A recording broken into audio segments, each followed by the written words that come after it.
Backrooms, how Kenny Parsons turned a video game design flaw into a pure nightmare fuel. Lá. It was very much coming from a place of just like scratching the itch of why the f does this picture make my brain feel so strange? It's a real mess, but also beautiful in a way. I want to talk a little bit about some of your early influences. I know video games were huge for you growing up. Yes. Can you maybe explain a little bit about some of the first 3D spaces that you explored in video games and what sort of influence that had on you? The most obvious one and like the strongest one without a doubt would be anything that Valve has touched. So like obviously Ai, caralho, mano. O cara é eu, velho. Não é possível, mano. Ah, mano, não tem como esse filme ser ruim, não, velho. Sinceramente. Quando o cara tem gosto bom, é muito difícil de vir filme ruim, velho. Não adianta. Não adianta, não adianta. É o que eu falo pra vocês, mano. Se o cara tem um gostinho, mano, fino, como o cara falou, a primeira coisa que falou relacionada a game é Valve. A gente sabe que vai sair uma bagulha bizarro, tá ligado? I think it's probably pretty apparent that Portal is like my biggest inspiration in life at all with any of the stuff I've ever made. Portal 2, both of them. Half-Life as well. Like anything in that universe has kind of been my... Alô, Valve. Se esse moleque se der bem aí, tá ligado? Sendo diretor, tá ligado? Porra, puta filme bom. Se quiser começar a fazer uns filmes de jogo aí de vocês, eu acho que ele é um bom diretor, mano. Só tô dizendo. My most like foundational childhood inspiration. I think that's where I like actually would have Ah, mas ele é muito jovem. Deixa ele, mano. Deixa ele trabalhar. begun using the term no clip. No clipping, kind of moving through physical Yeah, objects within Source. in Like whenever I space. wanted to go like find the cake at the end of Portal or something, I would go down to the basement and I would find it. And then I've been into Gary's mod for just about as much time as well. So I guess Source Engine has kind of just been like the main space I've played with all that stuff over the years. But you know, I used to be very into. I mean, it was kind of a rite of passage to be into Minecraft. And I Caralho, personally mano. was into Little Big Planet. And Nossa, so Little Big Planet, mano. a lot of like sort Ele of falou, eu acho. sandbox creation games were kind of my thing. Sandbox Creation Games, boa. I can definitely see the Half-Life and Valve influence on some of your work. I was actually thinking about this as the kind of stuff you can start to pick up on second viewing. Do you use the door opening sound effect in Backrooms? Sim, óbvio. Gary's Mod, sons da Valve, porra. Ele próprio fazia mapa junto com outro mano lá dele que faz arte e faz mapas do Gary's Mod. Quando lançam, pra quem não sabe, quando lançavam os episódios do Backrooms que ele fazia, eles atualizavam os mapas e soltavam mapas nos Gary's Mod, né, na Source Filmmaker 1. Tipo, igual, perfeito, porque era o trabalho deles que eles faziam no Blender e repassavam depois pra Source e deixavam pra galera explorar. É óbvio, meu amigo, tem muita coisa da Valve mesmo nos vídeos, mano. Use the door opening sound effect in Backrooms? It's very possible. You see, I've been playing those games for my entire life, and if I hear a door open, I feel like a head crab is gonna come for me or something like that. Very well placed. I really enjoyed that little Easter egg. For anybody that is not familiar, Ele colocou isso. Tem uns sons tem uns sons meio bagulho da Valve nos vídeos do Backrooms, eu tô ligado. Mas ele colocou no filme? Caralho. with Backrooms, could you maybe Ele é fofinho, mano, ele é uma criança ainda, mano, bolinha de queijo. tell us what it's about? Backrooms is a film born out of this YouTube series I've been doing for a number of years that is derived from an even stranger place, that being a anonymous 4chan post from 2019 where someone posted an image of a sort of dingy yellow wallpapered murky carpet, drop ceiling, fluorescent lights. We know now, people found out it was the back of a furniture store being renovated, but it looks like any generic kind of just unpleasant office space that's totally unfurnished. And so that photo plus the caption of sort of setting up the idea of like, if you no clip, which is the video game term for like falling out of reality, if you fall out of reality from no fault of your own, you may, in the wrong areas, whatever that means, you may end up in the back rooms. And it sets it up as basically just being this infinite expanse of that environment I just described. So it's kind of like a very... Eu acho que o melhor jogo que eu vi de Backrooms mesmo foi o The Complex, mano. O Complexo, mano. Eu acho que do cara da sopa, mano. Papo reto, é o mais legítimo, mano. benign version of... Do Oldest View, acho que não, mano. Acho que não tem nada do Oldest View pro cara começar a fazer. Mano, ele pode meter o louco e ser alguma coisa também relacionada ao Backrooms do Oldest View, tá ligado? Tem o The Oldest View e tem o The Backrooms. Talvez tudo pode ser conectado, não sei.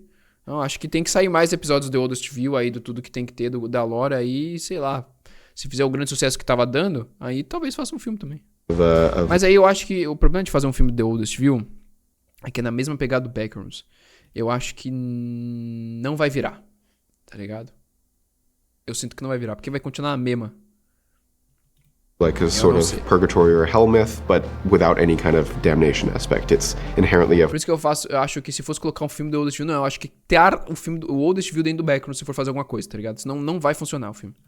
force of nature that you can't negotiate with, and it doesn't pull you in because you did something wrong. It does it because reality broke. I think it has a horror aspect to it inherently, but it wasn't really utilized in many ways until I had sort of the desire, because of these liminal space photo compilations that have been going on for a while. I've been using Blender for a few years, the 3D program. What would it be like to actually move the camera around in that space and actually investigate it a little bit more? And it wasn't designed, I didn't even know if it was going to be a short film at first. It was kind of just almost like the very first shot was an isolated VFX test. But it was very much coming from a place of just like scratching the itch of why the fuck does this picture make my brain feel so strange? Why does it feel like a place that I've been in before? Why does it feel, why does everyone say it feels like a place they've been in before? And you know, some of those things we can clearly talk about, and obviously it's a very generic environment, like I said, so that's a big part of why it feels like everyone's been there before. I created this series online for a few years, and I went down a very, like, you know, kind of hard sci-fi route with it, where what if this MRI Research Institute accidentally got access to this thing and they can't, like, that's it, that's the only supernatural variable. It's like, this place exists, they don't know anything about it, they know zero, and okay, go, what's gonna happen next? What are the ramifications of this logistically and economically? I very cautiously sort of developed this project over a number of years until we have now this more human first sort of character-driven intimate version of that world. All right, you feel me? Yeah. Follow my lead. One of the signature aspects of Backroom's visual language is this idea of no clipping, and it is something that it really attacks our mind in terms of being something that should not be, which is such a weapon of liminal horror, I think. Were there any other video game design elements that you kind of went out of your way to include in this, and how do you go about attaching feeling and narrative meaning to those sorts of things? I actually, so in the original short film I did, I played into the video game idea a tiny bit more than I have wanted to since. I wouldn't recognize that first video as like holy canon in every single way to the rest of the body of work. It's a little bit like a pilot. You know, there's like one moment that I did is like, I found it to be a humorous goof, but people ended up taking it very literally, where like the life form in that video like is T-posing and just sliding on the floor and clips through a wall. I kind of knew immediately as well that like after I released it, it's like I wanted to take a much more hard sci-fi approach to that world and not use language like this took place in 1990. And even if it took place today, I don't think most people would be using the language no clip if they saw a chair suddenly fall through the ground. I think they would say phase or slip. Or they'd be screaming in terror because this there's is not a link possible. That's what I mean. It's sort of like pulling away from any sort of like overly convenient rule book for language or anything like that, and focusing more on if everything about reality was identical to, you know, the timeline that we live in, and everything is exactly the same, and the one variable is the backrooms exist and they are accessed at this one point in time somehow. And just letting everything else kind of feel like a natural reaction to that, and letting, you know, people have to create their own vocabulary for it themselves and their own way of framing it and trying to reckon with what on earth this thing is that makes no sense. And so there's a lot of questions I think that would come up before they just look at a thing and go, oh, that's no clipping. That's a liminal space down there. That's the backrooms. It's like they wouldn't, that's level 100. Like there's a bunch of interpretations of the backrooms, but I feel like mine doesn't play into the game aspect too much. It's I try to go more like a force of nature. Mas essa forma de ser força da natureza eu acho que é bom pra caralho. Helping you get this thing to Por isso que é bem mais gostoso, eu acho. James Wan, Oz Perkins, both producers here. Can you maybe speak a little bit to some of the contributions? Eu não vi, né, os caras no podcast falando from them? Yeah, I mean, like when I went up to, because we did all of this in Vancouver, like really the thing that marked the beginning of like actually working on this film was when I met with Chris Ferguson, the producer up there, and then I go up there, we do a test shoot, and pretty quickly we're going into prep on this project, and that's when I like met Oz properly, and he, you know, had gone and looked at everything I put on my YouTube channel, including all the stuff I wouldn't want him to see and whatnot, and we had a conversation about it, and it was like he had been in my brain for like 10 years, and he absolutely got what I was trying to speak to there, even stuff that like a lot of my audience hasn't quite, decided to talk about yet, I suppose.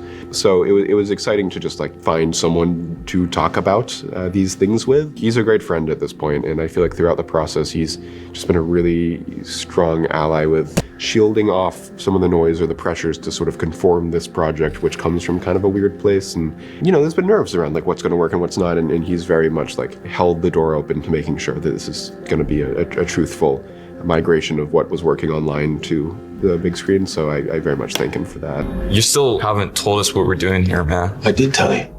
Research. This is kind of your first time working with actors of the caliber of somebody like Chiwetel Ejiofor mano, or Ejiofor é Renata absurdo, Reinsve. mano. What did you learn about the process of directing actors through these two, and what did they unlock about their own characters that maybe even surprised you?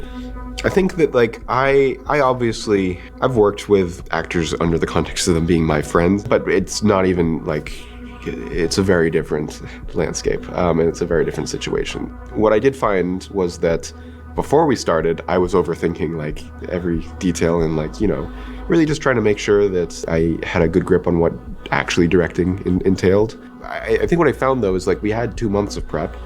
I got to know Chiwetel and Renata and everyone else like pretty well before we go into this, and so like the anxieties went away pretty quickly when it was just like, these are people and we get along and we talk about the same things and we understand what we're making and we can just talk normally. It doesn't have to be some weird O Chiwetel deve ser muito chileira, I had hyped up in my Muito boa, head. velho. But it became a pretty smooth process of just like we uncovered a lot of things about the characters, and I would say this of all the films, all the ways films can go, I would say that this one definitely had a pretty like fluid script that evolved as we went quite a bit, and in a very positive way. It went towards, I think, what we always kind of set up as a North Star. We unlocked like a good deal of, I think, clarity in how we wanted to portray the over-reliance on like a faulty system that Renata's character Mary has, and like the audiobook and tape stuff kind of came later on in the process. We sort of invented some of that. We knew we wanted Audiobook it, tape. but we didn't quite get it initially, so we entendi já. we found a way to do it a little sharper. With Clark, I think generally the more we talked about him, the more we had a hard time doing anything other than like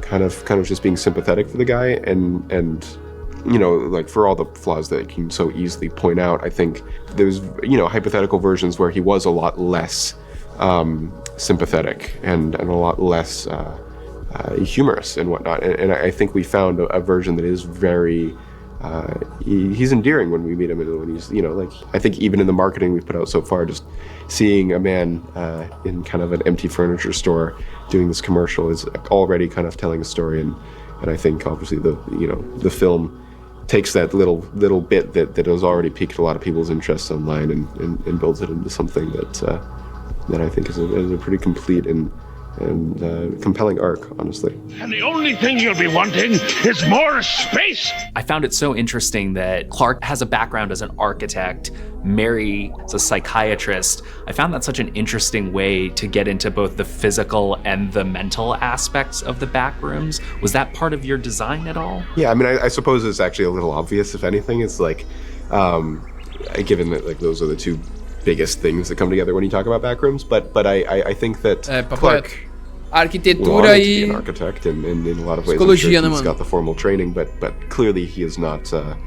And psicológico. you can see some of the stuff he's been working on, and you Papo reto. maybe can understand why things didn't work out fully in some ways, but nevertheless he's holding on to this idea that it is still a very real thing that was kind of taken from him and is still on the table in some way. I think that part, especially with the architecture, is essential to sort of seeing the initial side of why he might be sort of enamored by this place and what it might be sort of activating for him. Qual é o nome do vídeo? Sort of long dormant. É a entrevista do Ken himself. Parsons na And for IGN. Mary, obviously, it's essential to have that other side of the equation where she's, sort of gets to see the result of like, for all the work she does with individuals, the sort of cumulative effect of these systematic features of society, which are maybe wearing people down in ways that she wasn't even aware of initially, and are sort of more all-encompassing than she even knows how to do anything about. It's kind of paralyzing. Hello?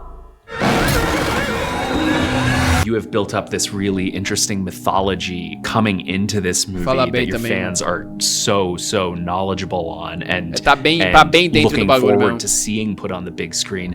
How did you go about balancing elements like async with the knowledge Async. that a lot of people coming into this movie may have no idea what that is? Growing up around so many ARGs and web series and indie-driven projects, I feel like I've spent like a good portion of my childhood and life just kind of seeing like this pattern of like a project not too dissimilar from mine getting some sort of traction, getting big, and then the theorist community, if you want to call it that, that arose in like the 2010s kind of really jumps on it, gives it a lot of attention, a lot of presence, a lot of younger people are very into it, but then like the word lore starts to come up and it starts to sort of eat this thing. I think you either have the choice to either double down into feeding into that group in a very like direct way where it becomes, something of like, I'm using the word lore bloat a lot. I swear I'm not trying to PR engineer this phrase. I just happen to say it a bunch in the past few days. But like, it really does run the risk of just totally defeating the ability of this project to actually resonate with anyone who's not now already in that in-group. Isso tá em boas mãos. Isso, falou muito. Tá certo, mano, porque vai ficar nesse meio desse grupo jovem, internet, nesse formato lore, que vai fazer outras pessoas não se interessar. É que nem, tipo, a situação que a gente viu da porra da animação lá dos caras. Ele entra tanto na comunidade dele, de um formato mais jovem, de um formato com público, rede social, que isso cria uma merda de um problema e vira um câncer. Ele ficou meio que aberto, solto, não tá em rede social, tá ali. Ele trabalhou de uma forma que não é pra atrair só esse grupo, mas sim qualquer tipo de pessoa, tá ligado? E aí faz com que não seja odiado dessa forma que o FNAF foi, que o Digital Circus foi, e provavelmente outros jogos lançarem nesse estilo FNAF da vida, Digital Circus lançar filme, vai continuar sendo. E é por isso que esse filme é diferencial, é por isso que esse filme vai ser um sucesso, é por isso que os números são gigantescos, não só no Brasil, nos Estados Unidos, na Europa, bastante na Ásia também. E esse vai ser um dos maiores lançamentos da 24. E eles vão olhar pra isso e falar: caralho, moleque, nós tem finalmente uma franquia, tá ligado? E é isso. And it becomes kind of inaccessible if it goes too far into that world. I could name a lot of properties that have done that. I think the alternative, which I think is the position I've wanted to take, is going back to that point of simplicity with why the Backrooms concept worked in the first place. Identify círculos, what né? about that can Bolhas. fuel the engine of this film. Você não pode ir then, só nela. Você não pode só ir direto nela, porque é perigoso pelo formato do que você trabalha, pelo formato do que você faz, do que você está apresentando, do tipo de coisa que você está apresentando para o público, e o público que vai se criar e vai se atrair é um público que você já tem noção de como ele é.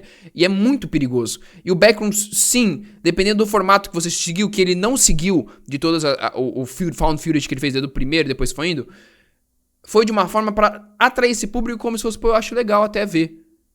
Mas eu vou ficar sendo fanboyzão pra caralho de outra coisa. De outro tipo de formato que eu tenho mais uma comunidade junta em tudo que é rede social e tudo mais, e o formato é mais atraente pra mim, mas eu ainda gosto do Backrooms. Ele fez dessa forma, e é por isso que vai funcionar, e é por isso que tem, tipo, adulto querendo ver essa porra, tá ligado? Por isso que tá, mano, atraindo criançada e os adultos, mano. E é por isso que esse filme vai dar bom, mano. Porque, Bruno Barreça, criança, mano, é um número grande, mas se for uma merda, mano, o filme, tá ligado? Pra criança, tipo, se não for, tipo, vamos colocar como exemplo filmes mais, assim, animações, etc. Vou colocar, por exemplo, Mario, tá ligado? O Mario também, historicamente, também tem milhares de anos, mas vamos tirar o Mario, vamos colocar um filme de animação atual que fez um sucesso. Não só nos jovens, mas pra gente adulta aí, não ficou nessa bolha de internet, que não é relacionada à internet, mas eu vou colocar um exemplo, sei lá, o Wild Robots, tá ligado? É que é muito difícil de encontrar um filme de animação que fez um sucesso de jogos, né? Que veio da internet, fez um sucesso e se expandiu, né? Só que isso daqui não é animação, isso daqui é uma lore real, live action, ok, pá, tá ligado? Mundo real, etc. Mas a forma que ele trabalhou isso foi muito bom e ele foi esperto, mano. Você pode ver que ele nem tem rede social, ele só tem o Instagram dele, posta o Instagram dele, e a rede social dele é ficar postando música na porra do YouTube e esqueci aquele site lá que tem música que você usa, é o Bandcamp, tá ligado? E ele fica bem longe disso. Às vezes ele conversa com a galera no Discord, mas ele fica bem longe disso pra não criar um problema. E a lore dele, a lore e o trabalho dele no Backrooms é um formato que, tipo, atrai os jovens, mas não é aquele formato focado pra criançada, pro jovem ficar maluco, pra ter um engajamento gigante na internet. E aí, mano, isso vai valer a pena, porque já é uma obra-prima que ele faz, é um conteúdo, é um formato muito bonito, muito bem feito. E isso vai atrair outro público, mano. A criançada, obviamente, na internet vai querer ver, porque é um bagulho estourado na internet, mas o público adulto também vai querer ver, tá ligado? Adulto falando, tipo, 30, 40 anos, né? Se interessa por isso. Porque o velho mais, né, 50, 60 não vai querer filme de terror, sinceramente, é muito difícil de ter. Mas o cara de 30, 40 anos, ele até que se interessa, tá ligado? E nos Estados Unidos vai virar, na Europa vai virar bastante, no Brasil parece que já vai virar, porque tem vários cinemas aqui que já estão... eu fui dar uma olhada, porque eu tava visando outras coisas ali, eu vi que tem o cinema aqui já tá tipo, mano, tá ligado? Tem muitas salas que já estão, olha, quase fechando, tá ligado?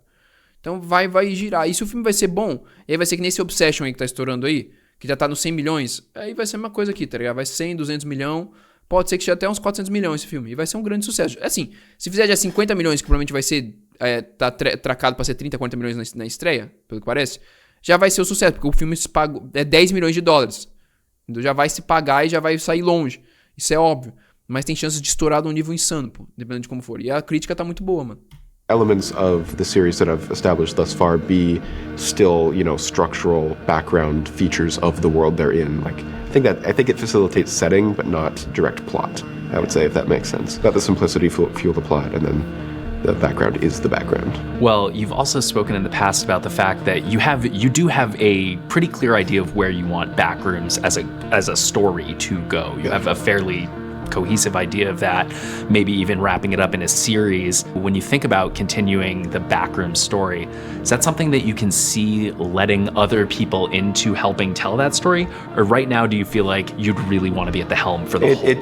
It's my favorite project in my life. And for me, making stuff is a pretty deliberate personal affair. So I feel like, I love collaborating with people, but in terms of actually, but also I should recognize that if you're going into a series, yes, you have to start talking about collaborating and whatnot. So versions of this, yes, I'm all for. But if the question is this something that I want to be as a part of as possible for the entirety of its existence? The answer is definitely yes. Eu tô vendo ele falar mais desse bagulho da série, eu acho que pelo sucesso do filme, eu acho que ainda vai vir mais filme. Eu acho que a série ainda não... ele não vai colocar uma série, não. Eu acho que ele vai analisar e ver que o filme deu um sucesso e é um formato que eu acho que seria legal ficar colocando pra filme, e ele vai ficar colocando filme. Só que eu acho que... Eu sinto que o nome do filme é Backrooms. Eu sinto que o próximo filme não vai ser o nome Backrooms, talvez. Tá ligado? Eu não sei. Tem que ver como vai ser o final desse filme. Porque eu acho que é um caminho de uma história, de uma tape, provavelmente, né? Mas se conecta pra alguma coisa mais pra frente, provavelmente com a Sync, né? A-Sync. Então eu acho que vai ter... Não é bagulho de level. O bagulho dele não é level. Tá tudo ali, junto. Não é level. Não é, tá ligado? Mas talvez, se ele for ter um outro filme, eu acho que não vai ser Backrooms. Talvez seja outro nome. Acho que não vai ser Backrooms 2, tá ligado? Tá ligado? Talvez esse é Backrooms. É o cara explorando o Backrooms. Talvez o próximo seja The Complex. Tá ligado? Que é explorando mais o complexo, entendendo os outros lugares, entendendo o bagulho da A-Sync, o que tá acontecendo, tá ligado? O que entidade, o que é esse universo em si, tá ligado? Mais adentro. Junto com a Sears. Eu não acho que seria Backrooms o próximo nome. Porque se for Backrooms 2, pode ser um bom nome, né? Porque vai fazer um grande sucesso, a galera vai ver que é Backrooms. Mas eu não acho que se encaixaria como a história, né, em si. Mas eu não sei.